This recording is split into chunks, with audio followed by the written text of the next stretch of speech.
7절부터 15절 말씀까지.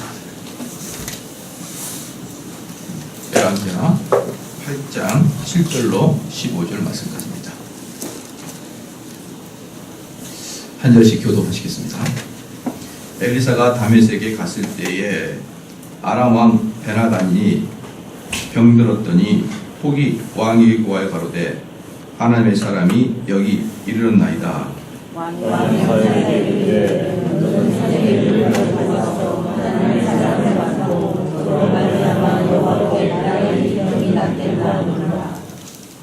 하사엘이 드디어 맞으러 갈새 다메섹 모든 아름다운 물품으로 예물을 삼아 가지고 약대 40에 싣고 나아가서 저의 앞에 서서 가로되 당신의 아들 아람 왕 벤하단이 나를 당신에게 보내어 가로되 나의 이 병이 낫겠나이까 하더이다. 엘리사가 가로되 너는 가서 저에게 구하기를 왕이 정령 나으리라 하라. 그러나 여호와께서 저가 정령 죽으리라고 내게 알게 하셨느니라 하고.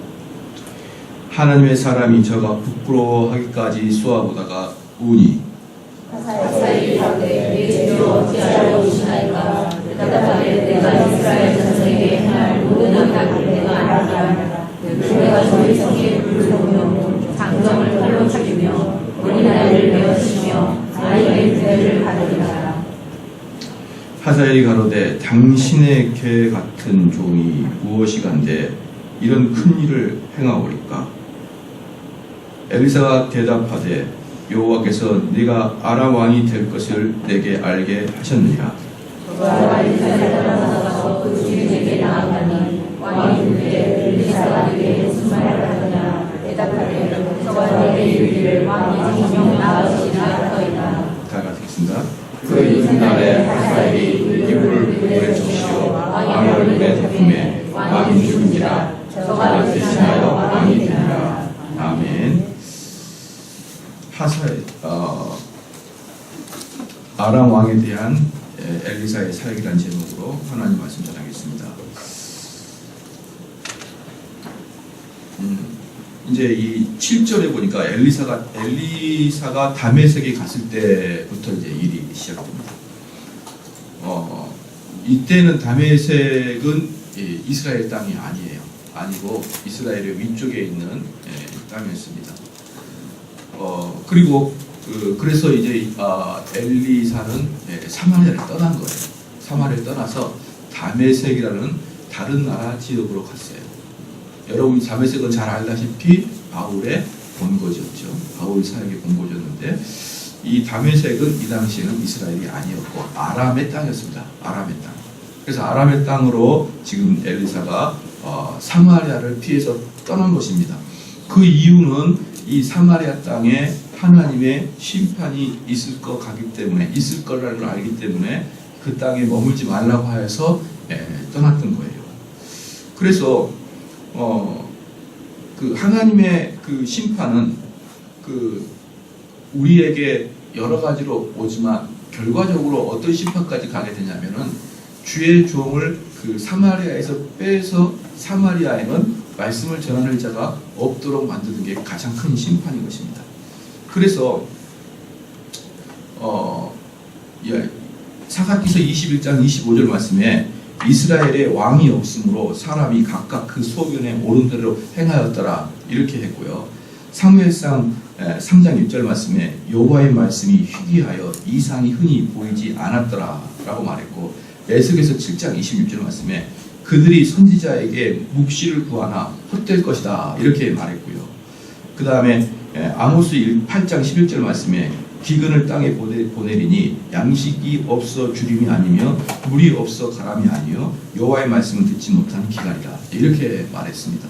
그래서 하나님께서 그 재앙을 내리실 때 궁극적으로는 그 지역에 하나님 말씀을 대언할 사람들을 뽑아내버린다는 것이죠. 그래서 더 이상 말씀이 들리지 아니하도록 그렇게 만든다는 것입니다. 지난번에 계속 말씀을 드렸지만 그렇다고 이스라엘에 제사장이 없었느냐, 선지자가 없었느냐? 많았습니다. 그런데 누가 없는 겁니까? 바르게 하나님 말씀 자체를 바르게 고지고대로 전하는 자들이 사라져버리고 말한 것이죠. 그리고 사람들은 대부분 사람들의 귀에 듣기 좋은 소리로 말하는, 하나님의 그 경고를 전혀 전달하지 못하는 그런 가짜 선지자들로 가득 채워버린다 이 말입니다. 그래서 방금 여기서도 말씀드렸지만 엘리사가 사마리아에 빠지면 더 이상 하나님 말씀을 전할 수 있는 자가 아무도 없고, 그럼 하나님 말씀을 전할 수 있는 자가 아무도 없으면 사람들은 자기의 죄를 회개할 수가 없다 이겁니다. 그렇죠? 무엇이 잘못되고, 방금도 사사기서 21장 25절 말씀드렸지만 이스라엘이 왕이 없으므로 사람이 각각 그 소견에 옳은 대로 행할 수밖에 없는 거예요. 이 기준이 이거다, 기준이 이것이 분명하다라는 것을 정확하게 제시해주지 못하면 사람들은 각자 자기들이 옳은 대로 이야기할 수밖에 없는 것입니다. 그런데 잘 알다시피 우리가 이 땅에서의 모든 이론들은 궁극적으로 기준은 없어요. 다수파 소수파가 있을 뿐이지 기준이 없단 말입니다. 때로는 이 사람이 이길 때도 있고 때로는 저 사람이 이길 때도 왔다 갔다 하는 거죠. 그러니까 끝없는 논제, 끝없는 토의, 그 끝없는 논제가 끝없는 토의에서 답이 나오느냐? 답이 나올 수가 없죠. 왜? 궁극적으로는 답이 없으니까, 기준이 없으니까. 그러나 성경은 어떻습니까? 성경은 분명한 답이 있기 때문에 이거다 저거다 분명히 답이 나오잖아요. 그렇기 때문에 하나님 말씀을 분명하게 선포하지 않으면 사람들이 각자 소견에 옳은 대로 말할 수밖에 없고, 소견에 옳을 때 누가 정석이 되냐, 누가 정설이 되냐, 다수결의 원칙에 의해서 정설이 되는 거예요. 그러니까 누가 참된 진리냐가 아니고 누가 더 정치력이 강하느냐, 이거에 따라서 결국은 다수파가 되는 거 아니겠습니까? 그럼 이 땅의 민주주의 국가에서 그 다수결의 원칙이 아닌 다른 걸로 무엇을 하겠습니까? 무엇이든지 다수결의 원칙에 의해서 갈 수밖에 없는 거 여러분 아시지 않습니까? 그렇기 때문에 각자의 소견에 옳은 대로 행하는데 바로 그날이 뭡니까? 징벌의 날이에요. 여러분 지금 우리나라 사회도 보십시오. 각자의 소견대로 말하니까 어때요? 여러분 너무나 복잡하지 않나요? 이 나라가 장차 어떻게 가려고 이 모양이니까 이렇게 두렵지 않나요? 다들 각자의 소견대로 오르니까 그 근거는 뭡니까? 그냥 저를 보면은 그 근거가 뭐냐면 표를 얻는 것밖에 없다고 생각합니다. 사랑하는 성도 여러분, 정말 그 창세기 때부터 시작해가지고 현대 21세기까지요. 한 가지 주요 공통점이 하나가 있는데 그게 뭐냐 그러면 진리는 소수만이 좋아합니다. 그렇죠? 진리는 항상 다수가 진리를 차지할 때가 단 한 번도 없었어요. 그럼 이 땅에서 민주주의 국가에서는 무슨 말합니까? 진리가 정설일 수는 없다는 거예요. 역사상 단 한 번도 진리는 다수가 차지한 적이 없었다니까요. 그렇기 때문에 민주주의가 어쩔 수 없이 대안이지만 민주주의에서는요 결코 진리를 우리들의 기준으로 삼아낼 수가 없는 것입니다. 그럼 누가 기준입니까? 다수가 기준이에요. 그럼 다수를 기준으로 하세요 뭡니까? 수많은 사람들의 이기심을 충족시켜줄 수 있는 사람이 정권을 잡게 돼 있단 말이에요. 이기심을 충족시킬 사람이 정서를 잡게 돼 있단 말이에요. 이게 사랑하는 성도 여러분, 이게 역사이기 때문에 여러분이 이 땅에서의 어떤 그 흐름이나 이 땅에서의 어떤 그 논리에 속아 넘어가지 않기를 주의로 축원합니다. 우리는 철저하게 말씀 중심으로 살아가면 되는 거예요. 말씀 중심이 때로는 이 땅에서는 아주 적을 수도 있고 때로는 좀 더 많을 수가 있지만 다수일 수는 없어요. 그렇지만 아주 적을 수는 있고 좀 더 많을 수는 있습니다. 그럼에도 불구하고 내가 뭔가 잘못됐나? 내가 문제인가? 이리 생각하지 마시고 이 말씀의 기준을 잡아나가시길 주여 축원합니다. 그래서 하나님 말씀을 곧이곧대로 전하는 사람을 빼버리고 어떡합니까? 결국은 뭐예요? 사람들이 좋아하는 소리, 내가 어떻게 해야 우리 성도들이 나를 좋아할지 이런 것들만 생각하게 되면서 결국은 좋은 소리만 하다가 하나님의 진노를 자처하고 말더라 이 말입니다. 지금 7절 말씀부터는 보면 결국은 이스라엘 백성과 이 사람들이 하나님의 진노가 이제 오는 것을 자처하고 있다는 것을 여러분 잘 볼 수가 있습니다. 그리고 또 하나 이제 또 우리 여기서 느끼는 것은 뭐냐면 7절에서 우리가 느끼는 건 뭐냐면 엘리사가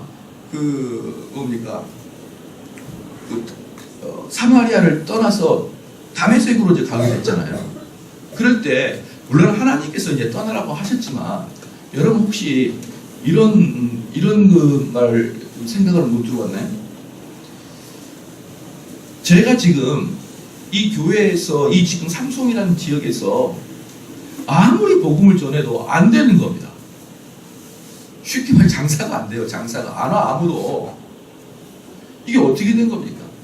또 예를 들어서 제가 가르치는 게 우리 성도들에게 무슨 전혀 통하지가 않아요. 그러면 두 가지를 여러분 잘 생각해야 됩니다. 첫 번째는 뭐냐면 내가 진짜 이 삼성에 있어야 되나? 이 동네 사람들은 너무 제 이야기를 못 들어요. 두 번째, 내가 가르치는 게 문제가 있나? 이렇게 생각을 해야 됩니다. 왜 그러냐 그러면요, 하나님의 말씀은 정말 소수만이 그 말씀이 진리인 걸 깨달아요. 다수는 하나님의 말씀이 진리인 걸 깨닫지 못하다는 거 제가 조금 전에 말씀드렸죠. 소수만이 그 진리에 동의를 합니다. 그럼에도 불구하고 그 소수들이 모여서 다수가 되게 돼 있어요. 그 소수가 모여서 그 교회는 성장하게 돼 있다 이 말이에요. 각 지역마다 숨어있는 그 소수들이 모여서 이 교회는 성장하게 돼 있어요. 그러니까 두 가지입니다. 첫 번째, 이 지역 사람들이 정말 나를 못 알아듣나? 예를 아주 극단적인 예를 들어서 이 지역에 있는 사람들은 너무 똑똑해. 예를 들어서 미국 같은 데 보면 실리콘밸리에 있는 한인교회들은요, 전부 다 그냥 유명한 대학 전자공학과 출신들이 많답니다. 공대 이런 애들 많아요. 그래서 거기서 당신 직업이 뭡니까? 그럼 저는 박사예요. 이런 사람이 수두룩 복잡하다는 거죠. 자, 그런 데에서 내 설교가 안 먹히거나, 또 하나 여기는 너무 사람의 수준이 낮아요. 그래서 이 설교가 너무 높아서 안 먹히거나 그러면요, 지역을 떠나도 됩니다. 하나님 나에게 보내주신 이 지역을 나는 끝까지 사수하겠다. 없는 거예요. 엘리사도 뭡니까? 사마리아에서 떠나지 않습니까? 누구도 떠납니까? 우리 주님도 떠납니다. 왜? 자기 고향에서 자기를 들어주지 않자, 말씀을 들어주지 않자 우리 주님은 떠나버립니다. 여러분 그거 아시죠? 또한 바울도 자기 고향에서는 들어주지 않자 떠나버리고 말았습니다. 그래서 만약에 이 지역에서 많은 사람들이 이 하나님 말씀에 동의하지 않고 제 말을 못 알아들으면 이곳이 하나님이 보내는 곳이다 라고 생각하지 말고 떠나면 되는 거예요. 떠나면. 여러분 동의가 됩니까? 왜 별로 이렇게 동의도 안 되는 눈빛을 수요일날 저녁부터 와가지고 이런 이상한 눈빛을 쳐다보시냐고요. 여기가 하나님 보내신 곳이 아니에요. 그럼 물어보겠습니다. 어느 곳이 하나님 보내신 건가요? 내가 어느 곳에 가야 하나님이 나를 보내시는 것일까요? 이 장소와 저 장소 중에 어떤 데가 하나님 나를 보내시는 건가요? 첫 번째, 마음의 평강이 있는 것 천만의 말씀이에요. 요나도 하나님이 원하시는 방향과 반대 방향에 가도 얼마나 편했든지 잠 부릅뜨록 잤습니다. 마음이 평강이 있으니까. 바다 밑에서 배 밑에서 코 드륵드륵 걸고 풍랑이 불어서 그 난리쳐도 끔찍도 안 하고 자는 게 요나예요. 하나님 말씀과 정반대로 가도 마음의 평강은 있는 겁니다. 그래서 마음의 평안이 있다고 해서 하나님이 나를 그곳에 보내신 거 아니에요. 그럼 어느 곳이 하나님이 나를 보내신 곳이냐? 하나님과 교제할 수 있는 곳이 하나님이 나를 보내신 곳입니다. 조금 더 말씀을 드려서 하나님의 말씀이 들리는 곳이 하나님 나를 보내신 거예요. 그러니까 사역자 입장에서는요, 어느 곳이 나를 하나님 보내신 거냐면 내 설교 말씀을 들어주는 곳이 나를 보내시는 거고요. 성도들 입장에서는 하나님의 말씀이 선포가 되는 것이 하나님이 보내주시는 곳이에요. 그곳이 하나님이 여러분을 보내시고 만족하는 곳이라 이 말입니다. 그래서 내가 어느 쪽으로 갈까요? 내가 A로 갈까 B로 갈까요? 마음이 평강이 있는 곳일까요? 이렇게 많이들 이야기하거든요. 그러나 실질적으로 마음의 평강은 언제 있냐 그러면요, 하나님의 뜻대로 가는 곳이 아니라 여러분이 진짜 원하는 곳을 가는 때 마음의 평강이 있어요. 기쁘고 마음의 안정이 있는 것입니다. 그래서 내 마음속에 차분해지냐 불안하냐, 여러분 한번 생각해봐요. 정말 싫은 여자예요. 싫은 남자예요. 근데 그 사람이랑 아버지가 결혼하고 해봐요. 얼마나 마음에 불안함이 있는 줄 압니까? 내가 부모님의 말씀에 의해서 저 자매랑 결혼해야 되나? 이런 두려움이 있을 거 아니에요. 물론 저도 그런 적이 있었어요. 정략 결혼. 아버님이 저 아래에 있는 목사님 따님이랑 결혼하는데 마음에 불안함이 있는 거예요. 불안함이. 왜냐하면 자매가 조금 그렇게 생겼거든요. 불안함이 있는 거예요. 그런데 가봐도 안 되고 와봐도 안 되고 가봐도 안 되고 와봐도 안 되고 왔다 갔다 해도 내 마음에 불안함이 있어요. 근데 우리 아내분도 평강이야. 근데 평강은 잠시. 또 다른 폭풍이가 기다리고 있는 거죠. 그렇기 때문에 그 평강이 있고 없고를 찾아서 하나님이 이 사람이다 저 사람이다 또는 이 지역이다 저 지역이다 그거 아는 거 아니에요. 무엇을 한다고요? 이 사람과 같이 있으면 하나님 말씀을 들을 수 있느냐? 이 지역에서는 하나님 말씀을 들을 수 있느냐? 이게 여러분이 하나님이 보내신 장소인 것입니다. 그리고 사역자는 하나님 말씀을 듣겠다는 자들이 있는 곳이 하나님 보낸 장소예요. 그래서요, 다 떠납니다. 여기서 엘리사도 떠나지만 우리 주님도 떠나고 심지어 바울도 떠납니다. 모든 사람이 하나님 말씀을 고지고대로 듣지 않는 곳에서는 자기의 사역을 그만 멈추고 떠났다는 것을 여러분 알기를 주님을 축원합니다. 마찬가지예요. 교회가 10년이 지나도 절대로 성장하지 않아요. 예컨대 저도 예전에 성장하지 않는 교회에서 있어봐서 아는데요. 정말 정체된 교회에서 신앙생활 한다는 게 얼마나 마음이 힘든 줄 아십니까? 그런데 그러는 곳에서 있을 때 사역자들도 당신이 돌아봐야 돼요. 내가 지금 뭔가를 잘못하고 있나? 돌아봐야 되는데 많은 사역자들은 그냥 고집대로 밀고 나갑니다. 뭐라고요? 내가 잘못한 게 아니라 성도들이 잘못하고 있어. 응? 이 좋은 말씀을 성도들이 못 알아듣고 있어. 이걸 아직 못 깨달아. 아직 이들은 죄인이야. 이제 이렇게 하게 되면서 자기의 그 사역의 방향을 전혀 움직이지 않고 끝까지 진행하는 것은 정말 지혜롭지 못한 자들의 모습이에요. 그래서 저는 만약에 이 교회가 뭐 안 된다. 그렇죠? 그러면은 넘기고 가야죠. 멀리 가가지고 이 말씀을 들어주는 곳으로 가야겠죠. 분위기 안 좋아요. 8절 말씀에 그 다음에 8절에 왕이 하사엘에게 이르되 너는 손에 예물을 가지고 가서 하나님의 사람을 맡고 저로 말미암아 여호와께 나의 이 병이 낫겠나 물으라. 여기서 왕이 하사엘에게, 이 하사엘이라는 사람은 왕의 부하입니다. 예, 왕의 부하예요. 너는 손에 예물을 가지고 가서 하나님의 사람을 맡고, 그러니까 이 당시도 마찬가지고요. 성경도 마찬가지인데 항상 특징이 있습니다. 하나님의 사람을 만나러 갈 때는 예물을 들고 갑니다. 그러니까 이러한 것들이 하나님의 사람, 즉 우리가 하나님께 나올 때 지금도 여전히 가볍지 않는 마음으로 나오라는 것은 정설입니다. 그러니까 여러분들이 신앙생활 할 때 하나님 앞에 나갈 때, 지난번에 제가 헌금할 때도 헌금의 기준을 말씀드렸는데 헌금의 기준은 항상 부담스러운 마음이 헌금의 기준이에요. 지나치게 부담스럽지 않고 가벼운 헌금은 사실은 전혀 내 것을 드리고 있지 않거든요. 그렇기 때문에 이 당시에도 이 하사엘에게 그 베나단입니다. 베나단이라는 왕 이름이 베나단인데 이 왕이 자기 부하에게 물어보는 거예요. 이 병이 낫겠나 좀 물어봐라. 누구한테? 엘리사에게. 재밌는 게 뭐냐면 지금 엘리사가 어디 있냐 그러면 자기의 고향 사마리아를 떠나서 자기 적대 국가에 있는 거예요. 그런데 그 적대 국가에 있음에도 불구하고 이 왕이, 베나단이라는 왕이 물어봐. 근데 누구한테 물어보냐면은 자기 나라에도 수많은 점쟁이나 하늘을 보면서 그 운명을 파악하는 사람들이 점성수가 많을 거거든요. 당시는 고대 전쟁은 전부 다 신의 전쟁이었으니까. 근데 모든 사람을 제외하고 엘리사에게 물어봐라 그렇게 한 거예요. 엘리사에게. 그리고 엘리사한테 갈 때는 그냥 간 게 아니라 금은보화를 얼마큼 끌고 간다 그러면 보십시오. 하나님의 사람을 맡고 저로 말미암아 여호와께 나와 이 병이 낫겠나 물으라. 하사엘이 드디어 맞으러 갈새 다메섹의 모든 아름다운 물품으로 예물을 삼아가지고 얼마요? 약대 40에 싣고 나가는 것입니다.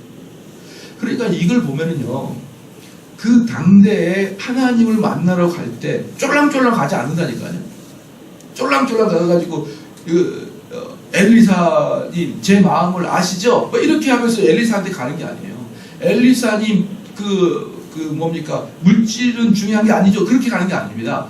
이 사람들이 하나님의 사람이나 이런 신을 모시고 있는 사람들한테 갈 때는 엄청난 양의 물량을 들고 가는 거예요. 이게 바로 뭐냐 그러면 내가 하나님을 귀하게 여기고 있다는 그런 표현으로 이의를 삼는 것입니다.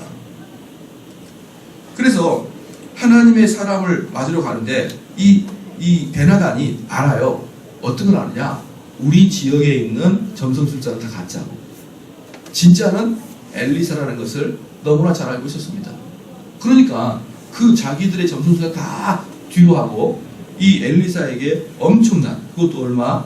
약대 40에 싣고, 약대 40이면 아마 이게 지나가면 엄청나게 장관일 거예요.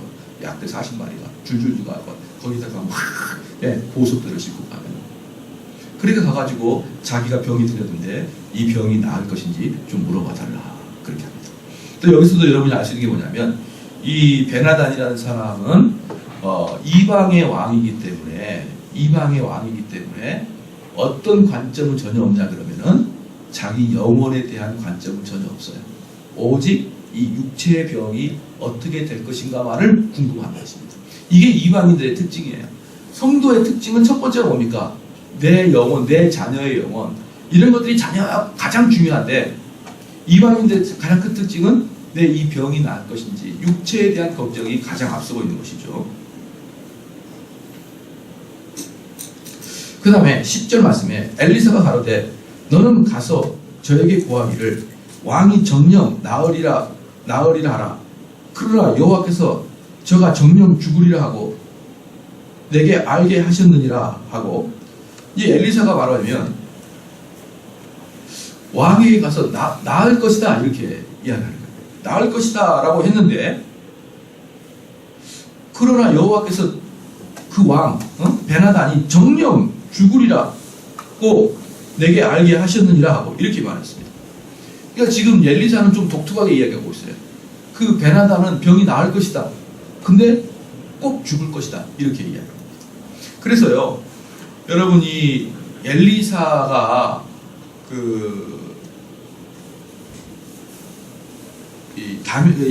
이 베나단에게 상당히 그 은혜를 받고 있는 상태예요. 왜냐 그러면 이 베나단은 그 사마리아하고 적대 관계에 있는 그런 관계였거든요. 근데 적대 관계에 있음에도 불구하고 이 사마리아 출신의 엘리사를 잘 보호하고 있었어요. 그 나라에서.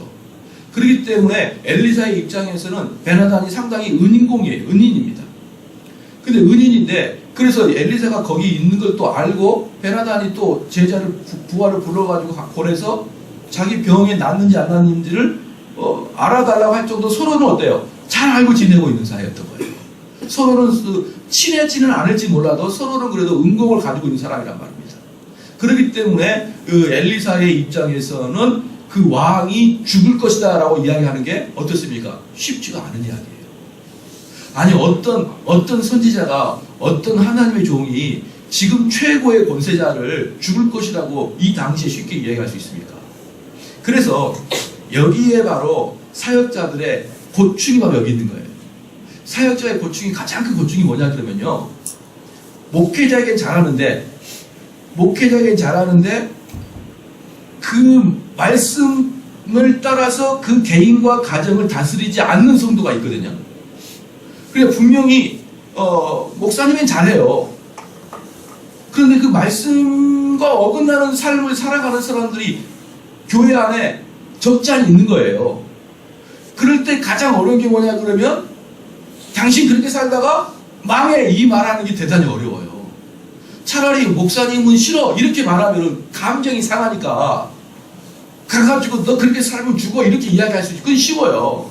아주 목사님이 대적하고 그런 자들한테 가가지고 너 어디 보자, 너 심리도 못 가서 발병 나는지 안 나는지 내가 확인할게 이렇게 말하는 게 쉬운데 목회자에게 잘하면서 하나님 말씀에 순종하지 않는 자에게는 너 그러다가 죽어 이 말 못합니다. 이게 바로 사역자가 가장 어려운 문제예요. 이렇게 말할 때 그 사람이 나에게 지금까지 잘했던 모든 것들을 안면몰수해야 된다는 그런 인간적 감정이 있거든요. 제가 알고 있는 목사님이 그렇게 하다가 그렇게 했어요. 그런 사역이 옳다고 생각하고 그런 사역을 했어요. 지금 어떻게 되느냐? 선물 하나도 못 받아요. 선물 준 사람, 선물을 갖고 온 사람한테 당신 똑바로 살고 있지 않은 거 아는데 이 선물로 데리고 가냐고 자꾸 이러니까 지금은 선물 하나도 못 받는 그런 외톨이가 돼버렸어요. 이게 바로 사역자들의 가장 어려운 문제거든요, 여러분. 그렇기 때문에 우리 성도들은 사역자한테 잘하는 것도 중요하지만 여러분들이 사역자한테 잘하면서 동시에 순종하지 않으면 여러분은 병 고치기 어렵습니다. 이렇게 지금 엘리사가 왕이 정령 죽을 것이라 말하는 것은요, 엘리사기 때문에 이렇게 말하는 거예요. 웬만한 사역자들은요 이렇게 못합니다. 이렇게 못합니다. 그리고 재밌는 게 뭐냐면 정령 나으리라 했는데 그 다음에 곧바로 정령 죽으리라 했어요. 그렇기 때문에 여기서 볼 수 있는 게 뭐냐면 베나단의 병은 확실히 나을 병인데, 우리로 말하면 독감조도 되는데, 우리로 말하면 좀 덜 치명적인 병인데, 베나단은 분명히 낫는데, 근데 너가 죽일 거다 이 말이에요. 죽일 것이다. 죽을 것이다 이 사람. 그러니까 이 사람은 병으로 죽는 게 아니라 다른 걸로 죽는다 이 말이죠. 그래서 11절 말씀에 하나님의 사람이 저가 부끄러워하기까지 쏘아보다가 우니, 여기 하나님의 사람은 당연히 엘리사입니다. 이 하나님의 사람이 제가 누구냐면은 하사엘이에요. 하사엘을 어떻게 했느냐? 부끄러워하기까지 쏘아봤다. 이게 무슨 뜻이냐 그러면요, 하사엘이 엘리사 얘기를 딱 듣고 너희 왕은 분명히 났을 것인데 죽는다 이렇게 얘기하니까 얼굴에 기쁨이 만끽된 거예요. 하사엘이 좋아. 여러분들 기쁘면은, 순간적으로 기쁘다는 소리 들으면은 참지 못하고 얼굴이 나타나잖아요. 너무 좋아, 너무 좋아. 칭찬 들으니까 너무 좋아. 근데 하사엘이 자기 왕이 죽는다는 소리 듣자 순간적으로 얼굴 표정을 감당하지 못하고 즐거움을 표현한 것입니다. 그러니까 여기 하나님 사람이 쏘아본 거예요. 가만히 쏘아본 겁니다. 쏘아보니까 여기서 뭐냐면 부끄러워하기까지의 원문이 뭐냐 그러면요, 당황하기까지예요. 당황하기까지. 그러니까 하나님의 사람 엘리사가 그 좋아하는 표정을 가만히 쳐다보니까 이 하사엘이 당황해버린 겁니다. 당황할 때 이때 엘리사가 울어요. 웁니다. 그러니까 12절에 하사엘이 가로되 내 주여 어찌하여 우시나이까 대답하되, 여기서 하사엘이 말하는 뭐냐면 이 엘리사의 우는 것이 궁금한 게 아니라 여러분들이 당황할 때 말을 돌리면서 시간을 벌려고 하는 것처럼 왜 웁니까? 라고 하면서 시간을 벌고 있는 거예요. 그러면서 이 엘리사가 이야기하게 하고 그동안의 자기의 마음을 좀 추스리려고 그러는 것입니다. 하사엘이 가로되 내 주여 어찌하여 우시나이까 대답하되 네가 이스라엘 자손에게 행할 모든 악을 내가 알미라. 예? 그러니까 엘리사가 뭐라 했냐면 네 마음 다 안다. 네가 어떻게 너희 나라를 다 해가지고, 근데 지금 여기서 엘리사가 슬피 우는 것은 뭐냐 그러면 그 베나단이 죽는 것이 슬픈 게 아니라 이 하사엘이 베나단을 죽이고 정권을 잡아서 그 지역에 있는 사람을 다 죽인 다음에 결국은 이스라엘 침공해 올 거거든요. 이스라엘 침공해 와서 네가 이스라엘 사람을 어떻게 할 것인지를 내가 다 알고 있어서 내가 그것 때문에 운다 이렇게 이야기하는 거예요. 사랑하는 성도 여러분, 이미 이스라엘은 하나님의 칼이 들어섰고, 그리고 중요한 게 뭐냐 그러면 이스라엘이 하나님으로부터 침공받아 하나님이 벌을 내려서 하사엘의 군대로부터 침공을 받는데, 문제는 뭐냐면 이 침공을 막아낼 수 있도록 회개를 촉구하는 사역자가 없어요. 이스라엘에. 이 엘리사가 그 사마리아에 들어가가지고 너희들 빨리 이 사마리아 지역을 버리고 도망가라. 너희들이 지금에 회개해가지고 하나님께 돌아서지 아니하면 너희는 다 죽는다라고 할 때 단 한 명이라도 돌아서고 단 한 명이라도 회개하고 단 한 명이라도 도망가야 되는데 그렇게 말할 수 있는 처지가 아니에요. 지금 엘리사는. 그러니까 어때요? 우는 거죠. 하나님의 진노는 지금 짜박짜박 다가오는데 이 진노를 막아낼 수 있는 사역자가 단 한 명도 없는 거예요. 하나님의 말씀을 제대로 선포할 사람이 아무도 없는 거예요. 그러니까 속수무책 엘리사는 울고 있는 거예요. 이를 어찌하면 좋노, 이를 어찌하면 좋노. 이 악한 자가 베나단을 다 죽이고 우리를 이스라엘 사람을 다 죽일 텐데 이 어찌하면 좋노. 그러면서 엘리사가 그 하사엘을 쏘아보면서 네가 어떻게 할지 다 알고 있다 이렇게 쏘아보는 거예요. 그랬더니 12절에 하사엘이 가로되 내 주여 어찌하여 우시나이까 대답하되 네가 이스라엘 자손에게 행할 모든 악을 내가 알미라. 네가 저희 성에 불을 놓으며 장정을 칼로 죽이며, 뭡니까? 어른들을 칼로 죽일 것이며 어린이를 맺히며 아이벤 부녀의 배를 가를 것이다. 네가 이렇게 우리 민족을 죽일 것이거를 내가 다 본다. 이렇게 얘기해요. 여러분 여기서 재밌는 게 뭐냐면 하나님의 사람 엘리사가 하사엘에게 다 이야기만 해요. 그리고 뭐 하지 않죠? 더 이상 설득하지 않습니다. 너 그러면 안 돼. 하나님 나에게 보여준 대로 네가 만약에 우리 이스라엘 사람들을 그렇게 공격했을 때 그 이유도 내가 알아. 그 이후에는 너가 죽어. 이렇게 설득하지 않아요. 그냥 해라. 네가 뜻하는 바를 해라. 우리 주님이 가룟유다를 더 이상 막지 않듯이. 그렇죠? 바울이 세상을 사랑해서 떠난 대마를 잡지 않듯이. 그래, 네가 알아서 해라. 사랑하는 성도 여러분, 여러분 잘 들으십시오. 만약에 이 교회에서도 정말 나는 도대체 정대원 목사님의 설교를 받을 수 없어. 그러면 떠나야 되는 게 맞아요. 떠나야 되는 게 맞습니다. 왜 그러냐 그러면 뭐 이거랑 그랑 꼭 그 문제가 겹치긴 한데 어떤 것에서 그 사람이 떠나야 되는 게 맞냐 그러면 물론 설교하다가 제가 실수할 수 있고 여러분이 잘못하지 못해서 안 했지만 제가 여러분을 상처시킬 수 있는 게 얼마든지 많아요. 그런 부분까지 이야기하는 게 아니에요. 단 어떤 걸 이야기하냐면 목사님이 죄를 지적하는 게 너무 싫다. 목사님의 어떤 그 신학적인 과정이 나는 동의가 할 수 없다. 바로 이 부분을 말하는 거예요. 그 설교의 모든 거나 설교할 때도 나도 실수할 때 있단 말이에요. 더 나아가서 설교보다 훨씬 많은 실수는 언제 합니까? 목회하면서 목양하면서 성도들과 상담하면서 성도들과 대화하면서 더 많은 실수할 수 있어요. 그럴 때는 얼마든지 제가 잘못하고 얼마든지 제가 여러분에게 사과를 요구할 거예요. 그런데 그게 아니라 하나님 말씀을 곧이곧대로 설교를 해냄에도 불구하고 이 말씀이 우리의 죄를 책망함에도 불구하고 나는 저렇게 말하는 게 좀 싫다. 자꾸 들으니까 짜증이 난다. 그러면서 나는 교회를 떠날 거야. 라고 하는 사람은 그냥 내비둬야 됩니다. 아시겠죠? 왜 또 오늘은 또 대답을 안 하려고 아예 마음을 먹고 들어오셨는지 모르겠지만 여러분들이 이 사람 찾아가서 설득하게 되면 필히 어떤 일이 발생하냐 그러면요. 여러분도 모르는 사이에 그 사람을 잡기 위해서 그 사람 말에 뭘 해야 된다? 동의해 줘야 돼요. 끄떡끄떡 맞다. 네 말이 그럴 수가 있어. 우리 목사님? 그런 건 나도 많이 느껴. 분명히 그렇게 됩니다. 그게 바로 전문용어로 쑥덕거립니다. 그것도 누구를? 말씀 사역자를 쑥덕거립니다. 최악의 상태로 빠집니다. 여기서 보십시오. 엘리사 보십시오. 하사엘에게 말도 안 해요. 너 이렇게 할 것이다. 하지 마라 하란 말도 안 합니다. 내비둡니다. 그렇다고 해서 매사 그러는 게 아니에요.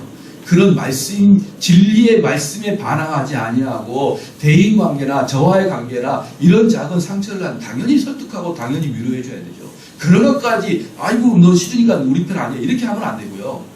이 가장 핵심인 말씀의 그 원리에 동의하지 않을 때는 그냥 떠나도록 내비두는 것이 그들과 저희들에게 유익하다는 것을 아시기를 주님 축원합니다. 그래서 저는 딱 보면은 알아요. 아, 제가 가서 설득할 분일지 아니면은 그냥 내비둬야 될지를 저는 알아요. 그렇기 때문에 그런 부분은 저에게 맡겨주는 것이 훨씬 납니다. 이렇게 이분을 설득할까요 말까요? 그럼 담임 목사가 제일 잘합니다. 제일 잘합니다. 그래서 제가 신방 갈 때는 이유가 있어 가는 것이고 안 갈 때는 이유가 있어 안 가는데 꼭 사람들이 목사님 왜 신방 안 가세요? 그럼 막 따져 묻는 거예요. 아니 왜 한 영혼이 떠나가는데 신방을 안 가세요? 뭐 이러면서 도끼눈을 뜨고 오는 거예요. 속으로 니보다 내가 더 잘한다. 자 봅시다. 자 그 다음에 여기 딱 말하니까 13절에 이 설교 시간에 이 하사엘의 말을 전달하기도 부담스러워. 뭐라고? 하사엘이 가로되 당신의 개 같은 종이 이거 아주 제가 이런 설교 시간에 거룩한 입으로 말하기도 너무 민망스러워요. 그러나 성경에 나와 있으니까 그 제가 있는 거예요. 당신의 개 같은 종이 무엇이간데 뭡니까? 완전히 열받은 거예요. 하사엘이 너무나 화가 난 거예요. 응? 이게 바로 하나님의 명령이 떨어지고 하나님의 계시가 떨어졌을 때 죄 많은 이방인들의 반응입니다. 화를 내요. 그 전에는 화를 내지 않습니다. 그런데 엘리사가 하나님이 보여준 계시를 딱 하사엘에게 하자 하사엘은 그래 나 개다 이런 거예요. 나 개다. 그래 어쩔 건데 나 개인데 이렇게 하면서 이렇게 하는 것입니다. 이런 큰 일을 행하였까 엘리사가 대답하되 여호와께서 네가 아람 왕이 될 것을 내게 알게 하셨느니라. 저가 엘리사를 떠나가서 그 주인에게 나아가니 왕이 묻되 엘리사가 네게 무슨 말을 하더냐 대답하되 저가 내게 이르기를 왕이 정녕 나으시리라 하더이다. 이 말 맞습니까? 틀립니까? 맞죠? 엘리사가 분명히 이렇게 얘기했잖아요. 그 다음에 뭡니까? 그 이튿날에 하사엘이 이불에 물을 적시어 왕의 얼굴에 덮음에 왕이 죽은지라 저가 대신하여 왕이 되니라. 여러분, 여기에 보면은요, 이 베나단의 문제도 문제예요. 왜냐하면 이 베나단도 계속 하나님의 사람 엘리사랑 접촉할 기회가 많았었고, 자신의 영혼의 문제에 대해서 엘리사에게 직접 아뢰면서 엘리사로부터 회개를 했었어야 되는 거예요. 그런데 하나님의 사람이 좋은 걸 아는데 그 좋은 걸 뭘 가지고 하냐 그러면 자기가 전쟁이 이길 것인가 알아봐달라. 자기 육체의 병이 나을 것인가 알아봐달라. 이런 식으로 육체의 유익만을 위해서 하나님의 종을 이용해 먹었던 겁니다. 사실은. 하나님의 종이 있어야 될 이유는 뭐냐 그러면 하나님의 종은 이 땅에 있는 사람들을 그리스도와 연합시키는 것이 하나님의 종의 가장 핵심이에요. 그러면 그리스도와 연합시키기 위해서 하나님 종이 해야 될 게 뭐냐 그러면은 그들이 그리스도와 연합될 수 있는 인격체를 만들어야 되는데 그게 바로 자신에 대한 죄 회개입니다. 그렇기 때문에 진짜 하나님의 사람을 만나서 그와 교제한다는 게 뭐냐 그러면 그분의 말씀을 가지고 가슴을 치며 회개하는 자리로 나가는 것이 하나님의 사람과의 관계지, 그분과 같이 이야기하면서 이런저런 지혜를 얻는 것이 아니라 이 말입니다. 하나님의 사람과 하나님 보내신 자와는 그런 관계가 형성이 돼버리면요, 여러분 그 사람에게서 결코 여러분이 무릎 꿇고 회개가 안 되는 거예요. 여러분 이해가 되시죠? 그래서 이 베나단은 결국 뭡니까? 만약에 여기에서도 베나단이 직접 왔다 그러면 자기 부하 하사엘을 보내지 않고 자기가 직접 왔다 뭐라고 할까요? 분명히 왕한테 당신 부하 하사엘을 조심하십시오. 그가 당신이 잡아있을 때 당신을 죽이려고 들어올 겁니다. 이렇게 이야기해 줬을 거 아니에요. 그러니까 이 베나단도 그 엘리사가 좋은 분이라는 게 알긴 알았지만 그 엘리사를 전적으로 좋아하지는 않았어요. 전적으로 그분을 신뢰하지는 않았어요. 누가 그랬습니까? 헤롯 왕이 그랬잖아요. 헤롯 왕이 세례 요한이 좋은지는 알았지만 세례 요한이 너가 지금 결혼하고 있는 헤로디아라는 여자는 불법적인 여자 아니냐? 너 그 여자랑 이혼해라 라고 세례 요한이 설교할 때 헤롯 왕이 그걸 듣고 그 말이 옳다고 느낀 거예요. 그러면서 기쁘게 그 말씀을 받아들이면서 이혼을 합니까 안 합니까? 이혼 안 해요. 그러니까 보편적인 사람들은 하나님 말씀을 전하는 자가 좋고 그분 옆에 있으면 유익이 있다는 것을 알긴 알지만 가장 큰 핵심인 죄를 회개하는 데까지는 가지 않습니다. 이게 베나단이 마지막에 저주를 받을 수밖에 없는 그런 여러분 상황이 였던 것입니다. 그리고 또 하나 여기서 보면은 엘리사가 그러면은 그 약대 40마리로 갖고 오는 그 금은 부화를 받았을까요? 안 받았을까요? 시작. 그 엘리사가 그 앞에는 나만 장군이 왔을 때 받았습니까? 안 받았습니까? 안 받았죠. 지금은 받았을까요? 안 받았을까요? 받았을 거예요. 왜 받았을까요? 추측컨대, 신학자들이 추측컨대 학교 재정이 어려웠어요. 왜냐하면 엘리사는 선지학교를 운영하고 있었잖아요. 선지학교를 운영하고 있었고 이 선지학교에는 많은 재정, 특별히 그 사람들이 많은 사람 먹고 마시고 또 그 교사들 월급을 줘야 되고 그들의 그 어쨌든 집을 사야 되고 이러기 때문에 선지학교 때문에 뭐 그런 신학자한테 그렇게 말하긴 합니다. 어쨌든 받지 않았다는 내용이 하나도 없어요. 여기서 보면 또 무엇을 알 수 있느냐? 엘리사는 무엇에? 금은부화에 별로 관심이 없다. 금은부화에 별로 관심. 금은부화를 하나님 받지 말라고 하면 안 받고 오면은 받고 또 오케이 하면 받고 그것을 끝까지 자기가 청렴을 위해서 그런 거 가져가라. 내가 저번에 너희 군대 장관 할 때 안 받느냐 이러면서 호통을 치는 게 아니라 오케이 하는 것입니다. 왜? 엘리사에게 그게 그다지 중요한 게 아니에요. 그러나 엘리사에게도 재정이 필요할 수가 있기 때문에 그냥 그걸 받는 것에 대해서는 아무렇지도 여기게 생각을 안 했습니다. 야, 엘리사가 말합니다. 저도 보십시오. 저희 교회 한 100억을 들고 와가지고 목사님 우리 사업가가 잘 될까요? 잘 될 겁니다. 그래가지고 100억을 받는다고 생각해요. 엘리사는 그거예요. 어? 내가 병이 나을까요? 안 나을까요? 나을 겁니다. 그러나 정령 죽을 거예요. 이 두 마디하고 40마리의 약대의 보석을 받은 거예요. 여러분 어때요? 참 고소득이죠? 고소득입니다. 자, 이걸 보고서 우리 뭐냐면, 야, 저 목사님 엄청나게 물질을 탐한다. 여러분, 엘리사에게 그런 말 통하지도 않습니다. 통하지도 않아요. 제가 자주 말씀드리지만, 우리 청교도들의 가장 특징 중에 하나가 청렴함입니다. 그리고 검소함이에요. 그래서 목회자들은 청렴하고 검소하는 거 당연해야 됩니다. 그러나 여러분은 거기에 속지 말아요. 청렴하기 때문에, 검소하기 때문에 그분은 정말 좋은 분이다라고 자동적으로 넘어가지 말란 말입니다. 정말 좋은 자는 이런 것에 그다지 신경을 쓰지 않는 자가 좋은 거예요. 그다지 신경을 쓰지 않으면 어때요? 좀 있으면 감사하고 없으면 불편해하고 이 정도 아닙니까? 바울이 뭐라고 했습니까? 나는 가난하면서 처하고 부하면서 처할 줄 안다 했잖아요. 두 개 다 나는 자족하고 이미 능숙하다고 하지 않습니까? 그런데 왜 이렇게 한국 교회는 그저 검소 그러냐 이 말이에요. 그저 청렴 그러냐 이 말이에요. 왜 꼭 그 사역자를 평가할 때 그걸 보고 평가하냐 이 말이에요. 그게 바로 우리가 쉽게 함정에 빠질 수밖에 없는 그런 길이에요. 어떤 분은 정말 보니까 담임 목사님인데 어떤 분이 그랬어요. 강남 쪽에 교회가 있는데 대형 교회인데 그분은 은퇴할 때까지 프라이드를 타고 다녔습니다.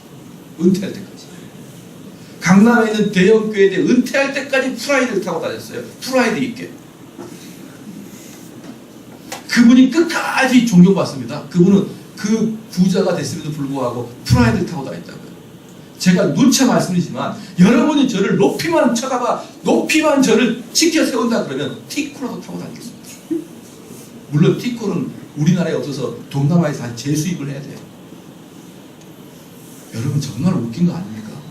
사람들은 지나치게 그 사람이 돈이 있냐 없냐로 평가하는데 엘리사는 그런 거 관심도 없는 거예요. 가져가라고 할 때도 하나님 받지 말라고 같이 가. 하나님 받으라 목해. 야, 내가 이 두 마디 하는데 이 약대 40마리의 재정을 내가 받아야 돼? 그건 너무 과도해. 한 마리 그만내고 나머지 39가 가져가. 이것도 아니에요. 아무런 말도 없습니다. 아무런 말도 없어요. 말씀의 결론을 맺겠습니다. 여러분 오늘 쭉 보시면서 이 육신의 사람들이 취하는 모습들을 잘 봐보십시오. 잘 보시고 그리고 우리가 있어야 될 것이 어딘지를 잘 봐보십시오. 많은 사람들이 가끔 저에게 상담을 옵니다. 목사님, 내가 어느 곳에 가야 될까요? 제가 지금 목사님의 설교를 들어보니까 내가 정말 이 문제가 있는데 제가 어느 곳으로 갈까요? 그럼 제가 항상 물어봐요. 집사님이 그 교회에서 할 수 있는 일이 뭡니까? 이미 많은 교회가 말씀이 무너져 있거든요. 말씀이 무너져 있어요. 그럼 제가 항상 그걸 묻는 게 뭐냐면 집사님이 그 교회에서 할 수 있는 일이 뭡니까? 그러면 없는데요. 내가 교회에서 할 수 있는 일은 아무것도 없는데요. 그러면 그 다음에 하나님 말씀이 선포되는 곳에 당연히 가야 됩니다. 당연히 처음으로 우리 교회 오기 가장 좋지만 우리 교회 오실 수 없으면 주변에서 건강한 교회를 다시 찾아야 됩니다. 여러분 교회 선택할 때 인간적 관점을 선택하지 마십시오. 첫 번째 인간적 관점은 가까운 것. 두 번째 뭡니까? 친인척이 있던 것. 세 번째 뭡니까? 교인들과 오랫동안 관계가 너무 좋았다는 것. 이게 다 육신의 결과 아닙니까? 이 육신의 과정 아닌가요? 근데 하나님의 교회는 죄송합니다. 하나님의 교회 이단이죠. 교회는 하나님 말씀이 선포되는 것이죠. 바른 진리가 선포되는 곳에 여러분이 있어야 되는 것이죠. 여러분 기억하시기를 주여 축원합니다.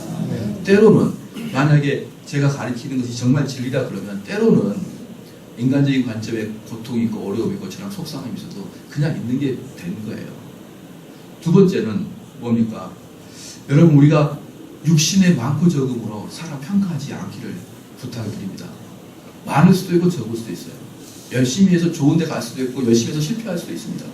여러분 그걸로 사람들이 벌을 받았다 축복받았다 그렇게 하지 마십시오. 많으면 감사하는 것이고 적으면 불편한 거예요. 그 정도인 것이지 그거에다가 그 재정에다가 그 사회적 권세에다가 뭔가를 높이 치우쳐가지고 있으면은 뭐 좋고 없으면은 망했고 또 반대로 있으면은 싹군이라 그러고 있으면은 무슨 탐욕스럽다 그러고 없으면은 청렴하다 그러고 있고 없고의 문제로 사람을 여러분 평가하지 말기를 주님 축원합니다. 그리고 진짜 중요한 게 뭡니까? 여러분 엘리사가 사마리아를 떠나버렸듯이 말씀의 사역자가 그 지역을 떠나버리면 그 지역은 더 이상 경고해 줄 사람이 없어요. 하나님의 진노의 칼날이 바로 위에 떨어져 있어도 그것을 경고해 줄 사역자가 아무도 없는 것입니다. 그렇기 때문에 항상 여러분 기도할 때 어떻게 기도해야 됩니까? 말씀의 사역자가 이 나라에 흥황할 수 있게 기도해야 돼요. 흥황할 수 있도록. 우리가 찬송하고 기도하시겠습니다. 찬송가 319장, 찬송가 319장, 새 찬송가 529장.